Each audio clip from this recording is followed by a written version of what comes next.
పశ్యామో హృదయస్థో జనార్దనః ఆపదాపమహత్తారం ధాతారం సర్వసంపదాం లోకాభిరామం శ్రీరామం భూయో భూయో నమామ్యహం. కార్యక్రమాన్ని ప్రోత్సాహం తక్కువ అవడం, నేర్చుకోవాలనే ఉద్దేశం, ఉద్యోగాలు వెళ్ళిపోవడం వల్ల కొంచెం ఈ పౌరహిత్యం అనేది కొంచెం మరుగున పడింది.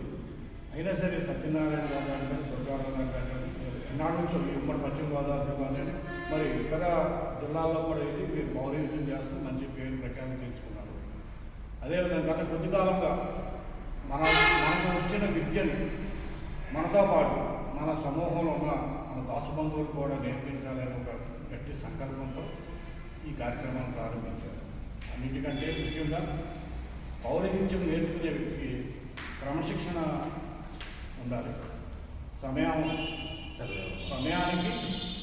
ఎక్కడైనా మీరు ఏదైనా ప్రోగ్రాం ఒప్పుకున్నట్టుంటే సమయానికి వెళ్ళే విధంగా ఉండాలి. ఒకటి ఉచ్చారణ, ఏదైనా ఒక మంత్రాన్ని ఉచ్చరించేటప్పుడు చక్కగా స్పష్టంగా ఓం శుక్లాంబరధరం విష్ణుం శశివర్ణం చతుర్భుజం ప్రసన్నవదనం ధ్యాయే సర్వ విఘ్నో ప్రశాంతయే అగజానన పద్మార్కం గజానన మహర్నిశం అనేకదంత భక్తానం ఏకదంతం ఉపాస్మహే. అలాంటి ఉచ్చారణ ఉండాలి. మంత్రోచ్చారణ స్పష్టంగా ఉండాలి. మనకి ఈ భగవంతుడు ఇచ్చినట్టు వరం స్వరపీఠిక, దీన్ని చక్కగా మనం చేసుకుని ఈ కార్యక్రమంలో ముందుకు వెళ్ళాలి, విజయం వెళ్ళాలి.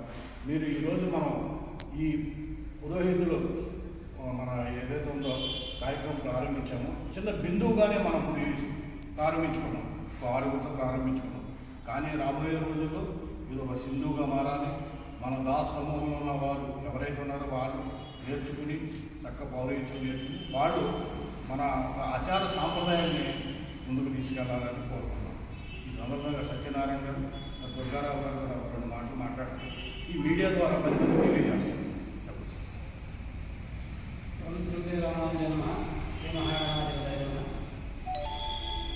మనం 2017లో పశ్చిమ గోదావరి జిల్లా నిత్య వైష్ణవ పురోహితులను ఏర్పాటు చేశాము.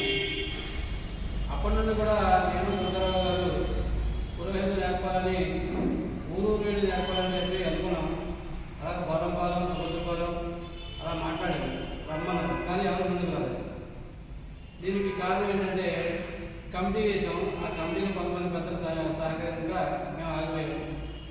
ఇప్పుడు కూడా అన్ఎక్స్పెక్టెడ్గా నాకు థాట్ వచ్చింది, నేర్పితే బాగుంటుంది కదా, మనం నలుగురిలో తెలుస్తాము, అందరూ కూడా నేర్చుకుంటారు అనే ఉద్దేశం నాకు వచ్చింది. వెంటనే నేను ఎవరిని కూడా సంప్రదించకుండా దుర్గారావు గారికి ఫోన్ చేశాను. ఫోన్ చేస్తే ఆయన కూడా వెంటనే సరే మొదలు పెట్టడం వెంటనే గ్రూప్లో పెట్టేశాను. దగ్గర 25 మంది వస్తామని వెంటనే పేర్లు ఇచ్చారు. కానీ తక్కువగా వచ్చారు. చాలా సంతోషం. వచ్చిన వారికల్లా మనం పురోహితులు నేర్పించి రేపు వచ్చే శివరాత్రికి మంచి వాక్యాలతోటి, మంచి మంత్రాలతోటి బయట తీసుకెళ్దామని ఆలోచన. అందరికీ అడిగేది శ్రీ గురుభ్యో నమస్తే రామానుజాయ నమః. దాసుబంధువులందరికీ నమస్కారం అండి. ఈ పురోహిత కార్యక్రమానికి ఎప్పటి నుంచి 2015 నుంచి మేము పునాది చేసాం. అది గురించింది. ప్రతి ఒక్కరు కూడా దాసులు అనే పదానికి చేకూర్చాలని చెప్పేసి ఈ యొక్క కార్యక్రమాలు ప్రారంభించడం ద్వారా ప్రతి ఒక్కరు కూడా మాతో సహకరించి మీ యొక్క సహాయ సహకారాన్ని అందించడం అందరికీ అడిగేదాన్ని.